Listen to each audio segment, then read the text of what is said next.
Hi everyone, this is Arohi from Python Technologies, and in this video I'll show you how to collect stock market data from Yahoo Finance website. See, Yahoo Finance is one of the most popular source of free financial data. And financial market data is one of the most valuable data these days. And see, if you analyze this data correctly, if you understand this data correctly, then it can provide lot of information for investment and trading. So today I'll show you how to scrap data from this Yahoo Finance website using Python. So the very first thing is your laptop should have Python installed and pip. So these are the two prerequisite modules. So your laptop should have this Python and this pip. So once you have these two things installed in your PC, then by using this command, see pip install yfinance. So yfinance is a module in Python. Using this module, we can scrap data from Yahoo Finance website. And then we have one another module, Yahoo underscore fin.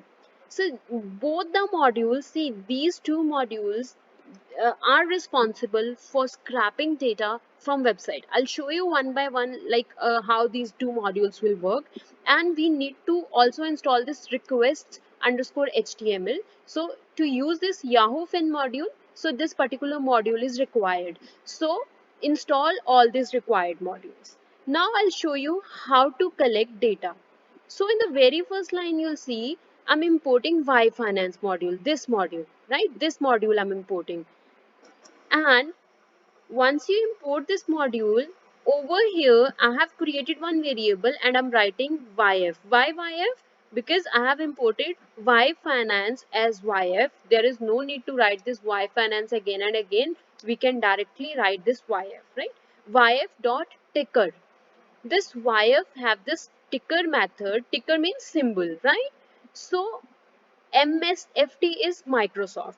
We want to get information of stock of this stock, market related information of Microsoft. So you just need to write yf.ticker and then the ticker name, right? If in the same way, if you want to get information of Amazon, then you can write AMZN. AMZN is a symbol of Amazon. FB is a symbol of Facebook. AAPL is a symbol of Apple. In the same way, there are different symbols for different companies. You just need to write the symbol over here, the ticker over here, and in next line, MSFT, this variable, dot info. Dot info will give you the information of that particular company. So you can see here, it is giving us the full information of that company, right? Then in next line, now I'm showing you how to collect historical market data, how to get historical this stock prices data. So you simply need to write MSFT. MSFT is a variable which is storing data of Microsoft. Dot history will give you historical market data. Period is equal to max, right? So this is the data of Microsoft now. Open price, high, low, close, volume, dividends, and stock splits. So this is the data of this Microsoft.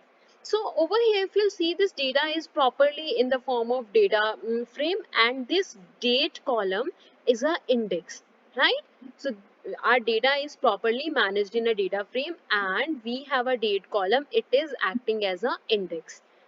So now let's suppose you want to see about actions. See, we have actions also, right? Now you want to see what are the different actions of Microsoft. So you just need to write msft dot actions. Actions will show you the information about dividends and stock splits.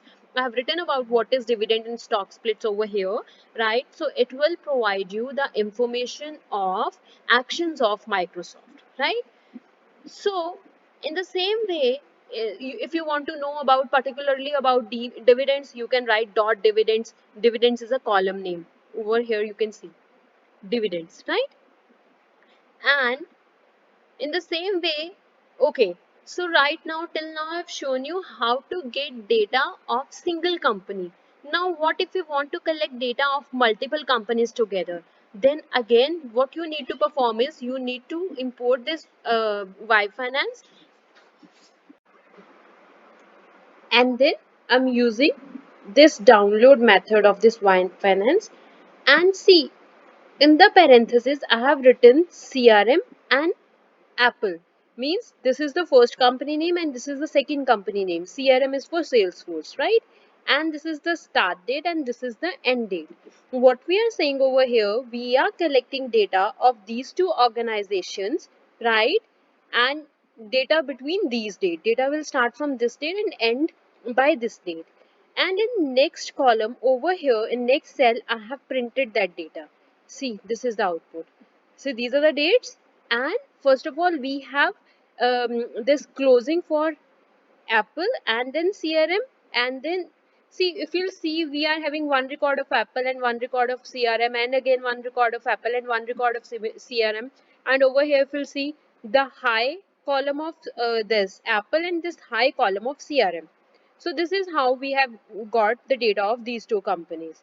Now let's suppose, see over here this data is mixed, right? Now you want to separate the data, you want to have the data of every company one by one, right? So what you can do, so again I'm using this download method and I want to collect data of Facebook and Apple, and these are the different dates, means data, we want data from this date till this date. And over here I have used group by ticker, means on the basis of ticker we want to group the data. And when you'll print it, this is how you'll get the data. See FB, first of all we have all the records of Facebook, and then we have all the records of Apple. See, I've just shown you how to collect data from Y Finance library using this Y Finance library. And now the question is, why to collect this financial data? What is the use of this financial data?